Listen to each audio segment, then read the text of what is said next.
Good evening, ladies and gentlemen, and welcome to the closing ceremony of the 12th Congress of the World Federation of Nuclear Medicine and Biology.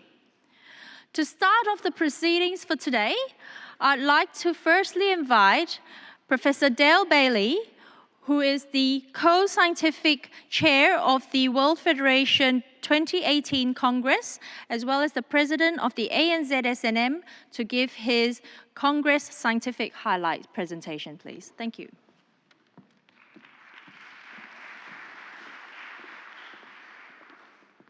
Thank you, Ziting. Well, we've made it.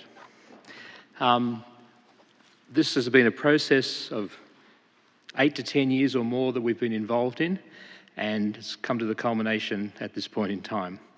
It's also the end of my time as the president of ANZ-SNM, where we serve a 2-year term. And I think it's entirely fitting that the final act that I'll perform will be to give this talk. Running this Congress is something like the Olympics. It happens every 4 years. I'd like to think it's the attainment of a high level of performance. There's lobbying, there's politicking, there's all sorts of skullduggery in the background.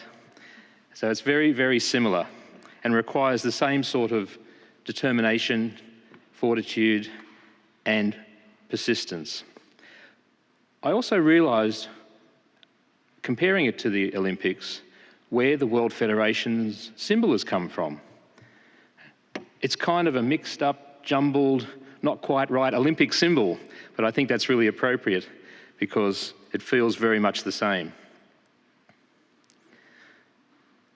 You've been part of a meeting that's had around 2,000 delegates, representing 78 countries. As you would expect, Australia being where it is at the top of the world there, over 50% of the delegates came from our region between Australia and Oceania, followed closely by Asia and the Middle East. The point I'd like to make about that is that we've got a lot of participants coming to a meeting where we have not been able to provide them with any support. So people made their own way here under their own cost and organisation. We've had nearly 1,000 presentations, either poster or oral, at this meeting. There were 257 oral presentations alone, hand-picked by our excellent track chairs, of which there were 16 tracks, and often 2 chairs per track. All of their invitees, again, paid for themselves to come and made their own way here. And we are very, very grateful to that. So, as the president of the Australian New Zealand Society of Nuclear Medicine and as the hosts of this Congress, I just want to thank all of our presenters and participants for coming. We had over 700 abstracts presented as posters at this meeting. If you look at the breakdown, by far and away the largest was the oncology, as you would probably expect, reflecting practice today in nuclear medicine. Then I thought, interestingly, a split, very, very equivalent between cardiology, the neurosciences, and radionuclide therapy. 5 or 10 years ago, radionuclide therapy would have been at the very bottom of this ranking, but now it ranks equally with both the cardiology and the neuroscience presentations. And then if we look at the basic sciences, molecular imaging, with 81 presentations, physics 65, and radiochemistry 44. Now, I just put one rider on this, that the molecular imaging stream, we intended it to really mean sort of preclinical, mostly preclinical imaging and development, but a lot of people just elected to call the category of their abstract molecular imaging, even though it was what I would call straight clinical sort of nuclear medicine. So that's probably a little bit inflated, and it probably is around the 50 or so presentations on strictly preclinical work. So that's the composition of the major categories in the meeting. The largest, in oncology, which was the biggest area, of course, the largest number of abstracts were on prostate-related topics, imaging and therapy. There were 30 papers from 11 countries, which represents 1 in 6 of all of the oncology papers. And these are the countries presenting. As you know, Australia has one of the highest rates of penetration of and uptake of PSMA PET imaging in the world. And so not surprising being the host also that there is a large number of publications from Australia. But also, if you look along the line that we see there, stretching from Europe across through Asia, India, down into Singapore, Australia, New Zealand, and then over to Chile and Uruguay. It's really a very diverse range of countries that have picked up on this. Now, I think a number of countries are underrepresented because there were some date clashes with their local nuclear medicine society meetings. So that perhaps explains the absence of some that you might expect to see there.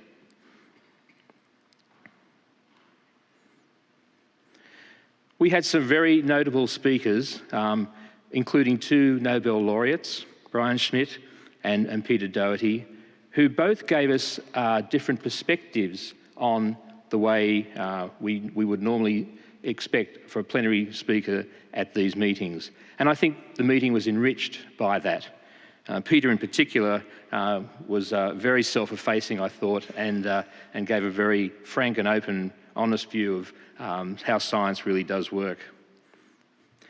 Now, a couple of years ago, our current Prime Minister was elected to his office, of the leader of the country, the leader of the government, Malcolm Turnbull, and he made an impassioned and very stirring speech at the start of his Prime Ministership, and he said that we are now living in the most exciting times.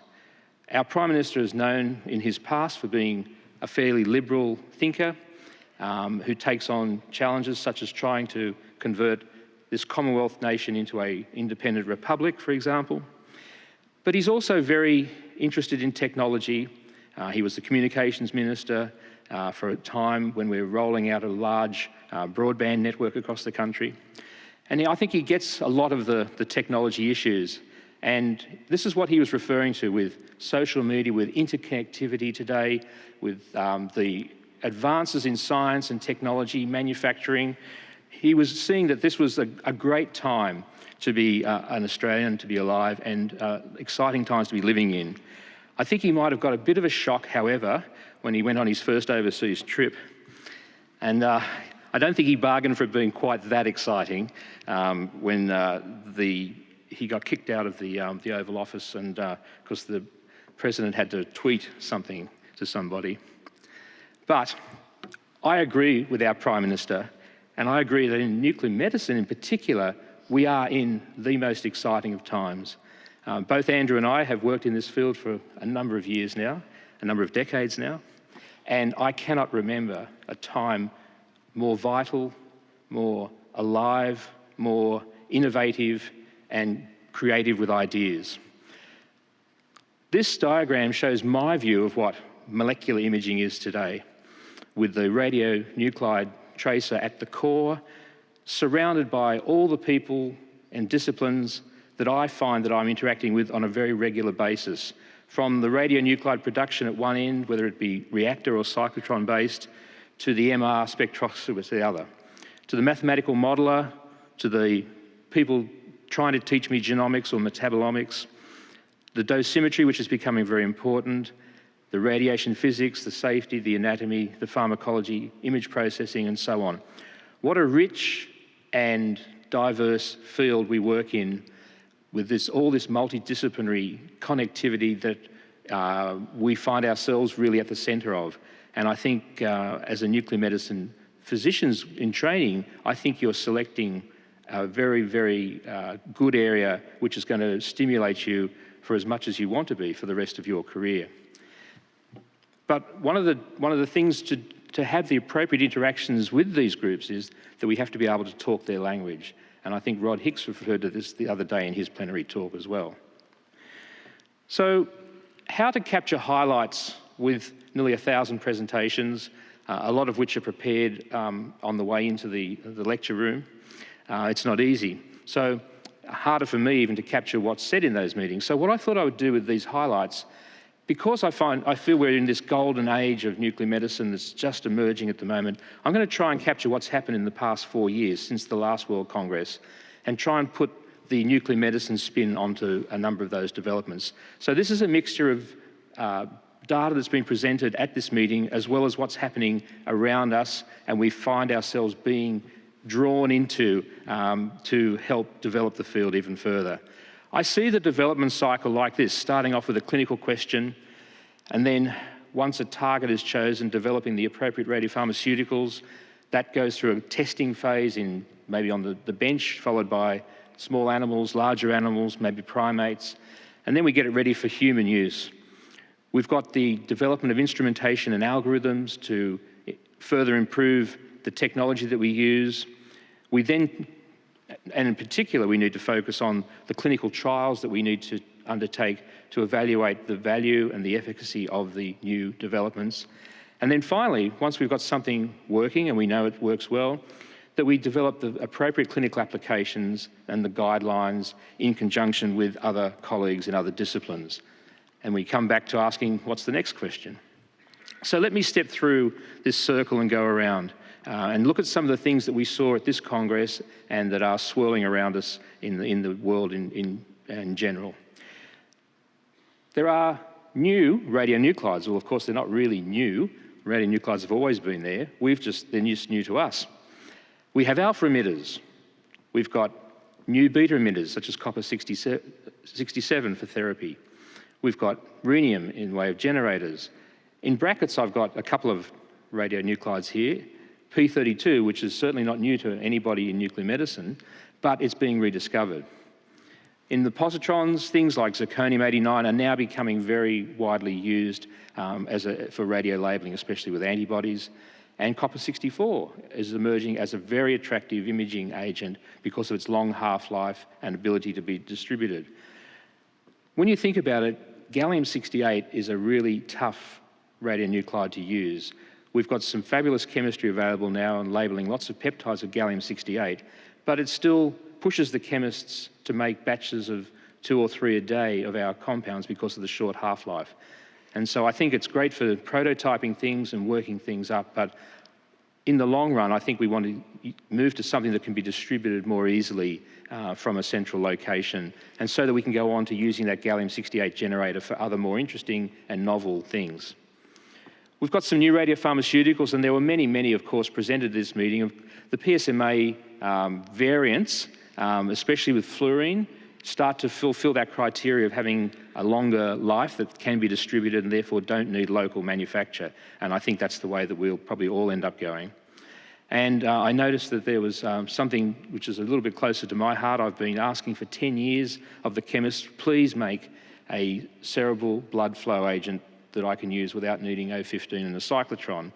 I just look at every oncology scan with FDG, look at the brain and think, just imagine if we had a cerebral perfusion agent, what sort of spatial resolution we would get and how that would open up so many more opportunities to study cerebrovascular disease. The methodology of chemistry is what's driving our field at the moment. The new chip-based syntheses, the click radiochemistry, and the new chelation chemistry, whether it's for gallium or copper or zirconium or whatever, these are the things that are making a difference today. And so I think this has been where the biggest push has been in the past 4 years in our field.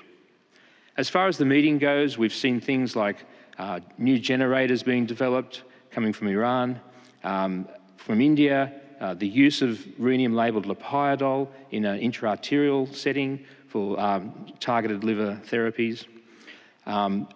Alpha emitters, new ways of making them more higher specific activity.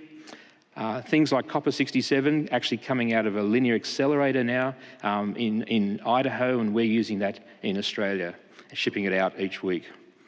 I mentioned the older radiopharmaceuticals that are being rediscovered, and P32 is being used in a trial in Australia now, labelled to a small sphere that's injected into pancreatic tumours to try and achieve a neoadjuvant shrinkage prior to potentially surgery when previously the patient was deemed unresectable because of the involvement of the great vessels around the pancreas. And also gallium-67. I'm one of the authors on this paper, and what I really like is that gallium-67 has been able to exploit all of those developments that have been going on in gallium-68 chemistry, but has the advantage of being able to be studied for a long time. We image for 7 days with some of the compounds we're using. You use the gamma camera, you don't need to tie up the PET camera doing it. And of course, it can be distributed readily and is readily available. We still do a lot of gallium-67 citrate scans for infection in our institution, as is many institutions do in Australia. So gallium-67, I think, will see a bit of a new life, certainly as a biodistribution study and maybe the workup for a theranostic treatment. It may well find a role there. Also, we have a convergence between the more theoretical physicists and theranostics, where now this group under Nadia Falzoni from Oxford have been Monte Carlo modelling brain tumours and testing all sorts of different potential therapeutic agents that you can see listed there, the alphas, the betas and the Auger emitters. In preclinical testing, we've now got virtually any component that we want to bolt together to study the small animal environment. PET or SPECT, MRI or CT. And you can see in this example the little donut-shaped device at the front of that scanner is the PET component of a PET MRI device. These can be installed in a standard laboratory, a PC2 laboratory, so that you can keep it close to your animals without extra shielding and all the rest. So really becoming very practical and very convenient. And they're being used extensively in the development of these new radiopharmaceuticals. So here's an example looking at lutetium-177 bombesin in a xenografted mouse model, also in lutetium rituximab, which I think would be a great thing to reintroduce after we've seen the Bexar and Zevalin not being available recently. And other things such as technetium-labelled DNA cube nanoparticles in preclinical testing and gallium-labelled RGD. So a number of things that now are very readily implemented and tested rapidly in this preclinical setting with the tools that have become available. Another one against HER-positive liver metastases with alphas. In terms of my side of things, there's the physics, instrumentation and algorithms. I think the main developments in the past 4 years have been these: quantitative SPECT CT, PET MRI, the introduction of solid-state detection, and the concept of the PET Explorer. Quantitative SPECT is now available from most of the vendors. This is the Siemens offering you can see here, where the quantitative SPECT is now available for technetium, I-123, indium-111, and lutetium-177. We hope to add gallium-67 to that very soon. And people are now starting to look at things like SUVs in bone scans, in particular for measuring response to therapies. This is the GE example, and this takes the technology even a little bit further because they're now using a solid-state detector, the CZT detector technology as well, with its excellent energy resolution, thus opening up the way for doing things like combined technetium-99 and iodine-123 imaging, where the energy resolution of the gamma camera is insufficient to distinguish those two gamma rays from each other. And here's an example, one of the papers, looking at quantitative SPECT in metastases in bone. It also opens the way to doing what I think the cardiologists really want, to look at fractional flow reserve using quantitative myocardial perfusion SPECT. And this is again using the CZT detector, which is able to lower the dose and image rapidly and get this vital piece of information. So that's really come along a long way in the past couple of years, to the point where it's starting to become standard. PET MRI was introduced about 6 or 7 years ago. It's still finding its feet, I would say. It's got a lot of potential. To me, from a research point of view, I think it's the ultimate metabolism tool, but that's not a clinical use just yet. There are many clinical uses for PET-MR. I'm sure every brain study that should be done, whether it's oncology or a neuroscience study, should be done on a PET-MR. Likewise, any cardiac study, I think, should probably be done on a PET-MR, unless the patient's contraindicated with a pacemaker or something inserted. And then oncology, you pick what you want to do. And I think this will tell you about the tissue microenvironment a lot, but may not be the best tool for perhaps nodal and metastasis staging, where PET-CT, face it, is pretty hard to beat. It's a fantastic tool. So still an emerging technology. The digitisation and the solid-state detector introduction is moving forward at a pace. So we moved firstly from the photomultiplier tubes to analog silicon photomultipliers and now to digital photon counting. And these are faster and allow us to reduce the timing on a lot of the electronics. And the sort of difference you can see going from an analog to a digital system is shown in this image, courtesy of Philips. That's what a PET detector module looks like on the left-hand side, and the GE CZT camera shown on the right. These are being used clinically, and we saw some papers here looking at flow reserves, in particular with the CZT detector from a group in Tokyo.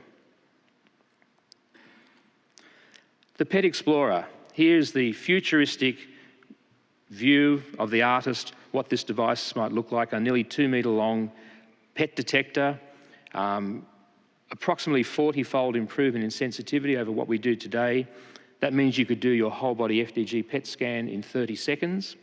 That means you'd need, let's say you change the patient every 3 minutes, that you probably need about 20 uptake rooms with a 1-hour uptake. So how this gets used, I still think, is to be determined. You might reduce the dose enormously, but imagine Homer McCappinlack, instead of having 8 or 10 or whatever the latest number is of PET-CT scanners at MD Anderson, could have just one of these and still do 80, 90, 100 scans in a day if he wanted to.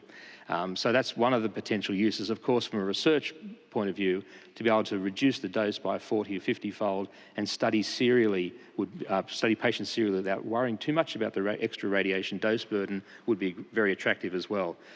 It's not a highlight of this meeting. I think it might be in 2022 or beyond. Let's see where this goes, and we watch with great interest.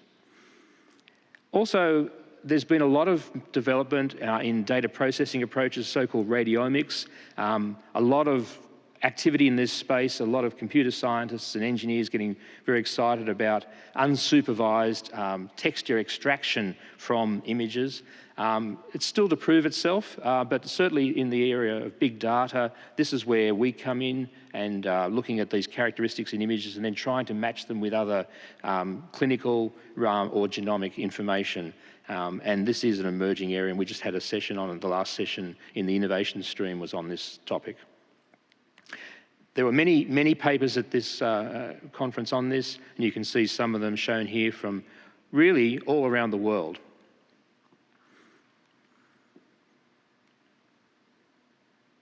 And there were, actually, I could have had 3 pages of slides like that. There were so many.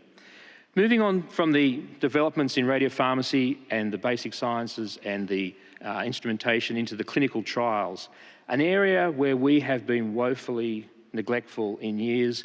We've done so many single-centre studies of 22 patients showing that we think that FDG in such and such a condition is better than CT or anything else. And of course, it hasn't helped at all. It wasn't really until the Society of Nuclear Medicine got their NOPRA registry going that they started to accumulate larger data sets, and now we're starting to get it. And probably one of the landmarks in this is the NETA-1 trial, published in the New England Journal in 2016, showing a multi-centre randomised control study of lutetium dotatate against conventional therapy for midgut neuroendocrine tumours. And we've all seen these staggeringly impressive Kaplan-Meier survival curves showing the benefits of lutetium dotatate. And guess what? Not long after this was published, the company that had the product was bought by a bigger company. Another company then bought that company, and now it's been funded in the US and is increasingly getting funding around the world. So it's really essential that we have these clinical trials going. On the other hand, you can do a trial like the SURFLOX study with yttrium-90 resin microspheres in liver cancer, and you might come up with a result like this, where the addition of the radionuclide therapy, the SIRT therapy, didn't confer any survival benefit. And I think this study in particular could have been designed better, and certainly with our increasing knowledge of dosimetry, radionuclide dosimetry and distribution, our imaging now with high sensitivity PET cameras of the Y90, we would have done it differently if we had have done it today rather than when it was started. So I think this is underselling the technology, and as everything moves on, this will hopefully move on as well. But that can happen if you do these studies. Those sorts of studies are fairly easy to do in the sense that you can measure hard endpoints like overall survival, progression-free survival. Of course, you're giving the treatments. What about when we're just trying to evaluate the imaging part itself? That's a lot tougher.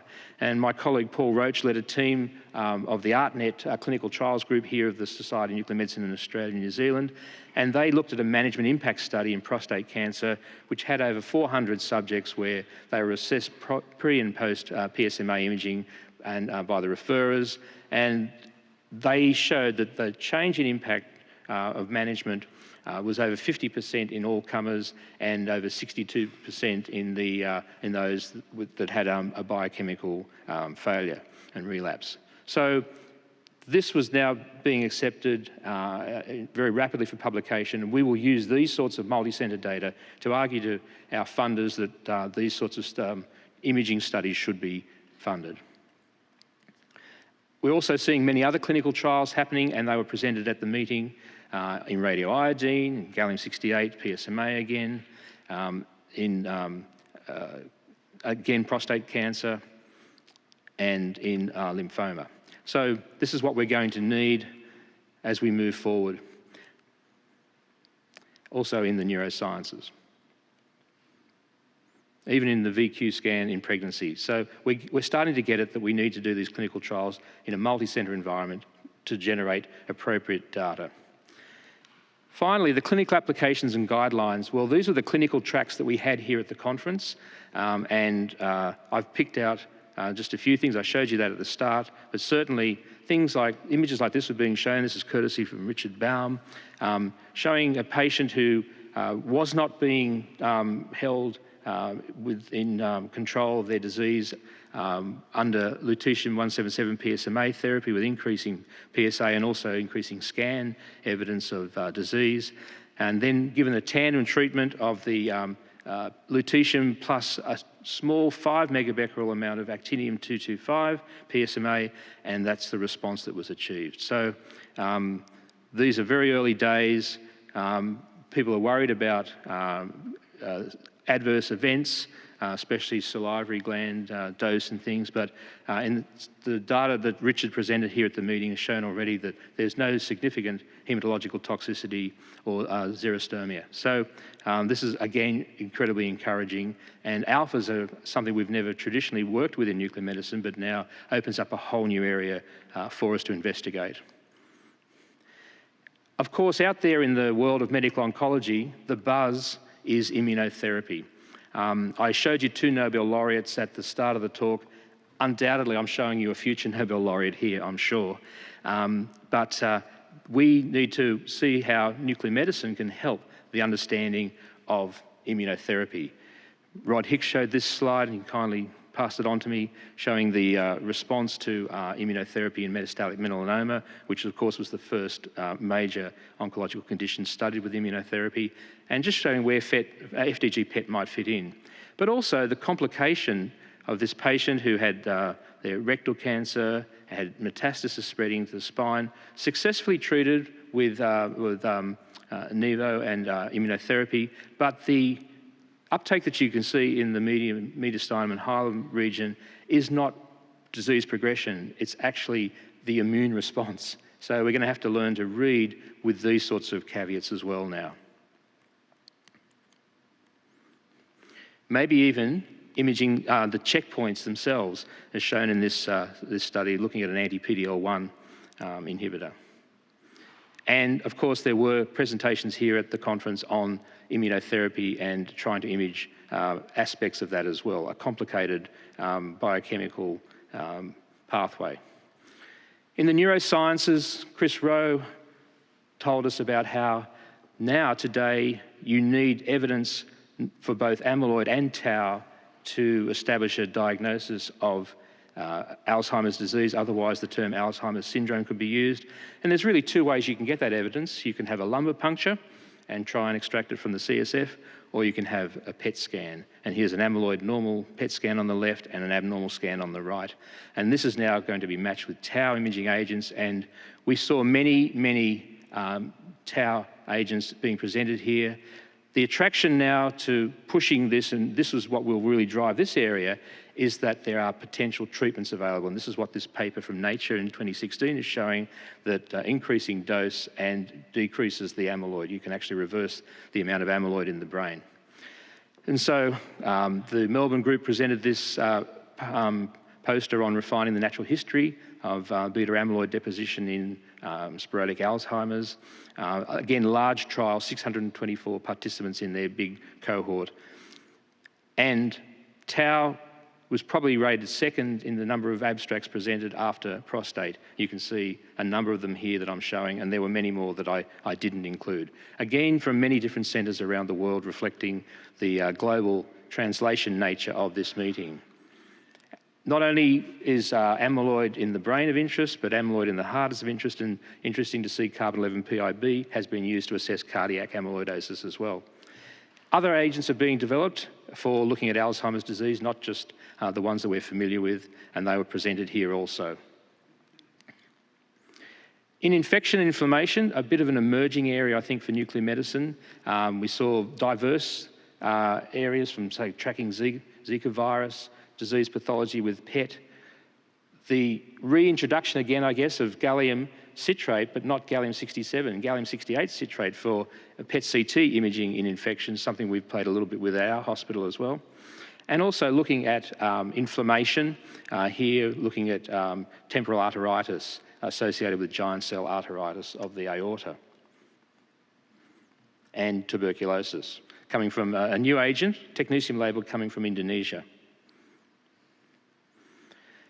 Some older tests, maybe not being done as frequently these days. Perhaps pulmonary embolism is not being investigated with VQ scanning as much as it used to be, but there are other applications, especially in the era of insertion of devices to deflate lungs that are not contributing to overall respiratory physiology function.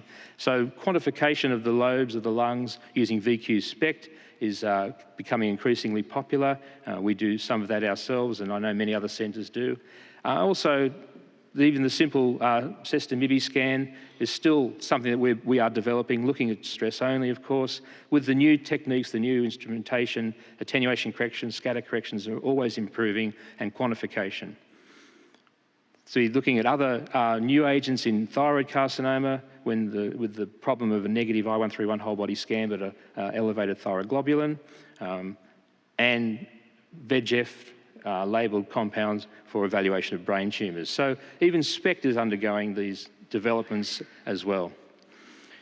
What could be simpler than the bone scan that's been around and hasn't changed for so long? Well, what's different about the bone scan today is it can be used to diagnose a particular type of amyloidosis of the heart, the ATTR variant. And this was published in Circulation in the last couple of years, and there were many presentations at this meeting, and a couple of the Australian authors, in fact, arguing that this is defining the new standard of care. They both the Brisbane or the Townsville and Sydney groups here with the same sort of attitude that this is the new standard, this is what we should be doing. And you can see with images such as I'm showing there why they would be so positive about the role that it has. So the World Congress is about many things, but this is one thing that I think it really is about. This is two younger technologists, nuclear medicine technologists from New Zealand who didn't know each other, who met at the World Congress in 1994. And Here they are last night at the World Congress dinner in Melbourne, still the closest of friends and colleagues and working hard to develop the field of nuclear medicine further in New Zealand. And that's all come about because of the World Congress 24 years ago.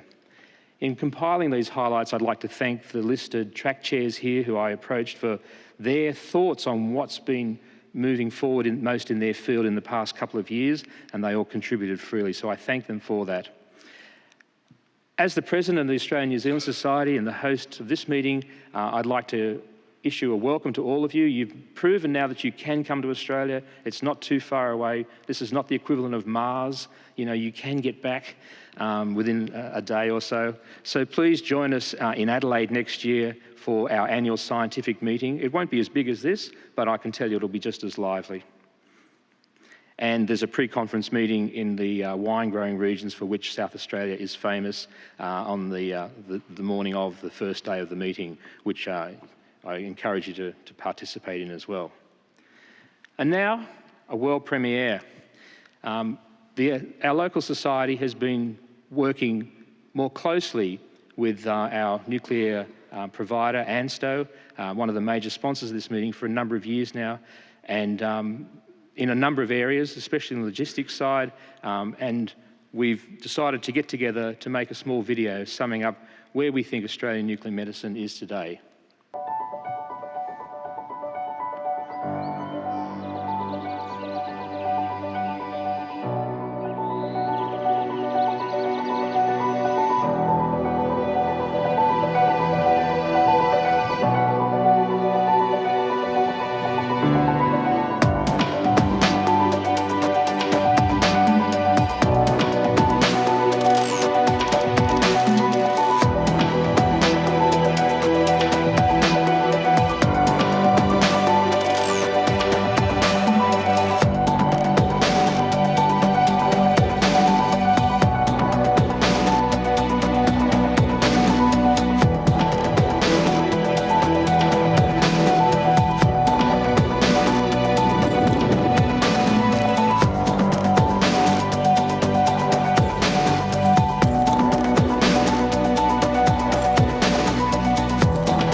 we've started again.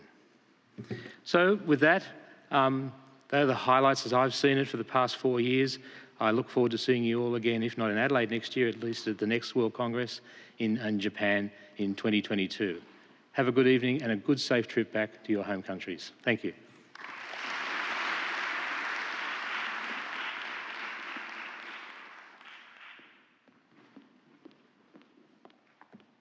Thank you very much, Dale. That was a fantastic overview of the highlights of not just this Congress, but also where we've been and where we're going. So next up, I'd like to introduce Professor Vijay Kumar, Treasurer of the WFNMB, to the stage for the next part of the closing ceremony, please. Thank you, Vijay.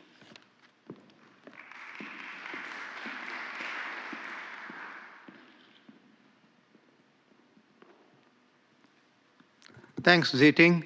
Ladies and gentlemen, you all agree with me after seeing the highlight presentation by Professor Dale Bailey is one of the best conferences to happen in the Southern Hemisphere for a long time in nuclear medicine. I hope you all enjoyed it, and the avalanche of information or the scientific information was flowing from the day one on Friday, the pre-Congress, until today. It's been a wonderful collection of the information in all facets of nuclear medicine discipline. And I recall my own memories attending the first time, Australia hosting the World Federation Conference in 1994. And as a young man, it was a real eye-opener, and it has provided me a large amount of impetus for me to go forward. And I'm sure, this meeting is going to be an instrumental thing for many young Australians to go forward and then pursue their career in the right way. And I'm sure you all enjoyed the scientific content, and I'm sure you also enjoyed the social aspect of it. We have been rocking around on the gala day, and then it's a time for the meet and greet of the old friends and make new friendship also with people coming from right across the globe into this country. And we are going to show you the highlights of all the activities and fun times we had scientifically and socially throughout the whole of this Congress. And we have to thank Fiona and Bridget Scott for putting this slideshow and the video together. Thank you.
Thank you very much for that. Stay here, Vijay. But before we go on, I mean, that was my first time seeing that video, and I think I'd like us all to put our hands together again for Fiona and Brittany Scott for actually putting all that together today. They've been working really hard and getting it together, and I think that was really amazing, and that deserves another round of applause.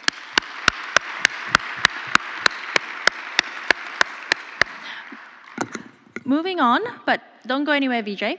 Now, as you all may know, over the last few days, we did have a competition for the most creative photo with Matilda, the big Australian inflatable kangaroo that was sitting over at the exhibition area. So we did get a collection of photos. We had some very interesting entrants, and we have narrowed it down to 2, which we thought were equally creative, because one was more of a photo and the other one was more of a video. So we decided to give out 2 awards. And so if I could now invite Vijay back over here to give the prizes out. Vijay? Just come over here. And the first one is for the best photo, just over there. And that goes to Victoria Soroa from Argentina, and that was her photo that she took kissing Matilda. Thank you. Victoria, do you want to come up?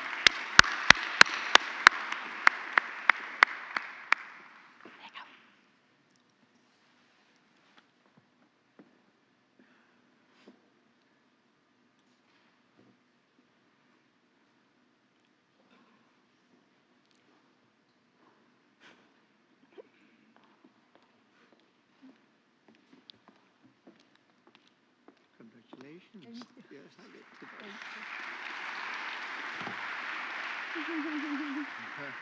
Thank you. No, don't go anyway. And the other one was the best video winner, and that was won by Megan Johnson and 2 other very happy technologists from Royal North Shore Hospital. Is Megan here? She posted it, so we've got her name up. If she's not here, may I invite Liz Bailey, their boss, yes, the chief technologist, to come up and receive a small gift that you can share back in the department with them.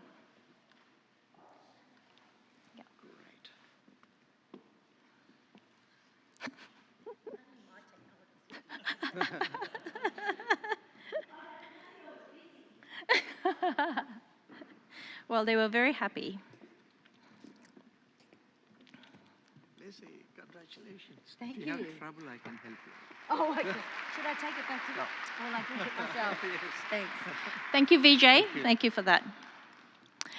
Now, moving on now to the next stage of the closing ceremony, I would actually like to invite Professor Andrew Scott and Professor Sego Kinuya, the current and the next Congress President of the World Federation of Nuclear Medicine and Biology Congresses, to come up to the stage for the official ceremonial bell handover.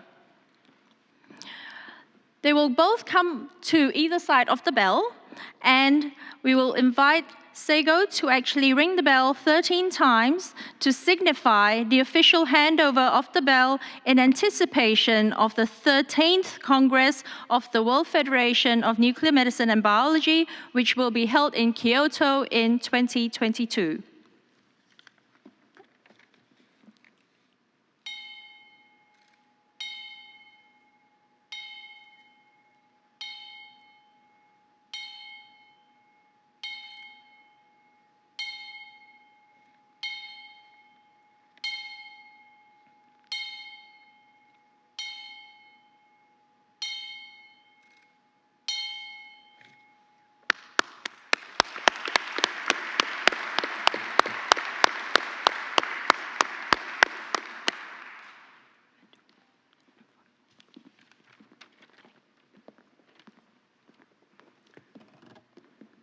Thank you, Andrew and Saitu.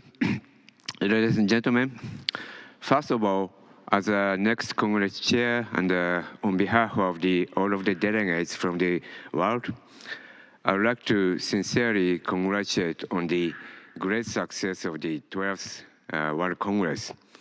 So would you follow me with big claps for them?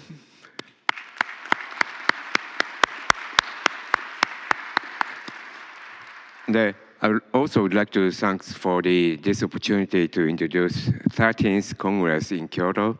And, I brought a short video and a short PowerPoint file. So would you give me a short video, please?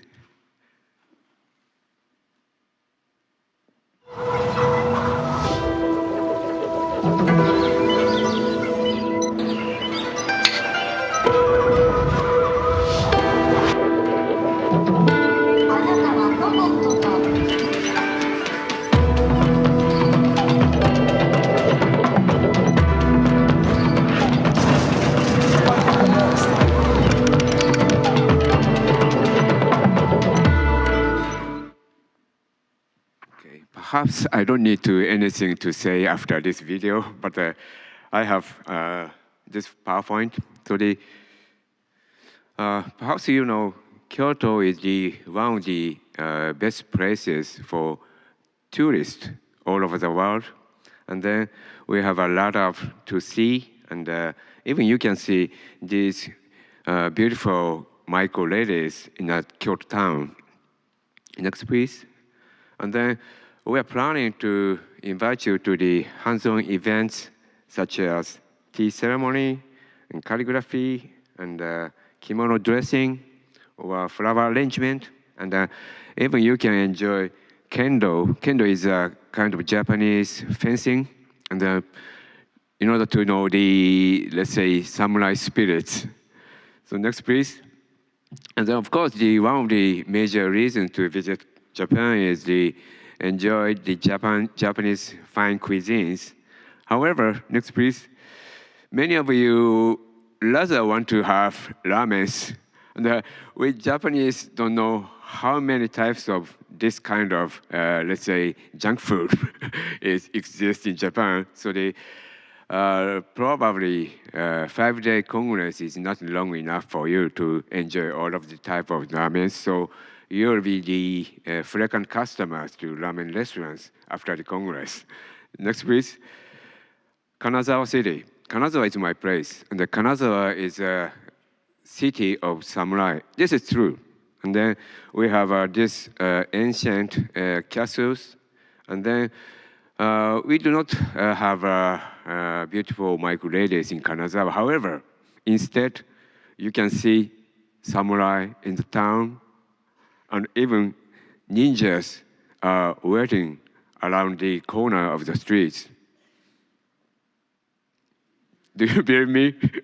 No. The light part is fake information. However, that we have these beautiful castles. This is true. Next, please.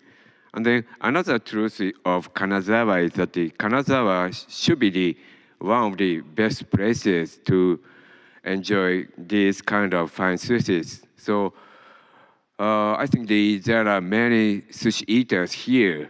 So please come to Kanazawa to find these kind of sushis. So next, please. And I believe many of you are misunderstanding that the living cost in Japan is expensive. Well, it's not true. So let's say accommodation fee in Kyoto in September is cheaper than here in Melbourne. It's true. So next, please. So, and you do not need to hesitate to come to Japan because the companies which support the Congress in Kyoto has a global network for the overseas guests like this. So next, please. And then we have already started to work hard to welcome all of you to Kyoto in 2022 World Congress. So I'll see you there.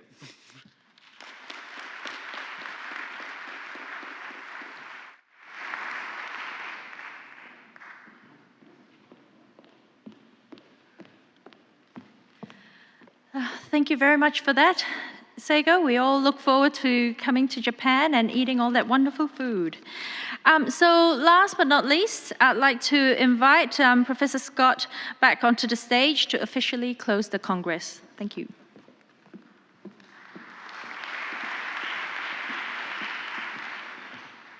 Thank you very much, and thank you, Seigo, for that presentation.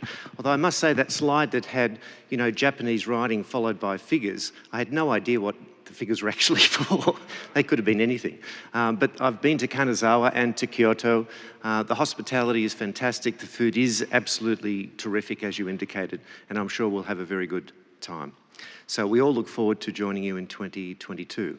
So I guess at the time of reflection on a big Congress like this, I just want to provide a vote of thanks to the hundreds of people that have been involved along the journey to get here. It has been well over 10 years in the concept of trying to have a Congress here in Australia. Certainly it is the biggest conference we've ever had by quite a long way. Particularly want to acknowledge again Dale, as well as Si Ting and Fiona, and Vijay, who've been along for the journey, as well as Peter Collins very early on. All of the scientific track chairs that had such an enormous impact on what I think has been an exceptionally high quality scientific program here. It's been a different concept as to how we would run things, but I was very keen, as was Dale, to ensure that you would have something that would be very memorable. Also to all of the people that have been involved with organising the social program, and again, I confess I had nothing to do with it, and so the success of the last night in particular, which I think was terrific, should really be put down to Ziting and the team for what they achieved. Also, we can't undertake such conferences like this without our sponsors, so I do want to thank them very much for their contributions and support along the way. And also, when bringing together a large Congress like this, you really do have to have very strong support from a professional conference organising committee. So I do want to acknowledge MCI Australia, and I'm sure that many of you will testify to the help that they've been to everyone during this Congress itself. I did mention at the opening of this Congress that the World Federation likes to use these Congresses as a celebration of where nuclear medicine is and where it's going. But it is much more than that. It's also trying to understand the trajectory of where we're going. And without any doubt at all, I feel very confident in saying that we are on a continuing upward trajectory, and we will no doubt in the years to come, in the very near future, be talking about the wonderful successes in the diagnostic and therapeutic space, both in advancing science as well as improving the management and outcomes for our patients. So thank you all for coming. I hope you've had a good time. I wish you all the best for the future and a safe journey home. And that concludes this Congress. Thank you.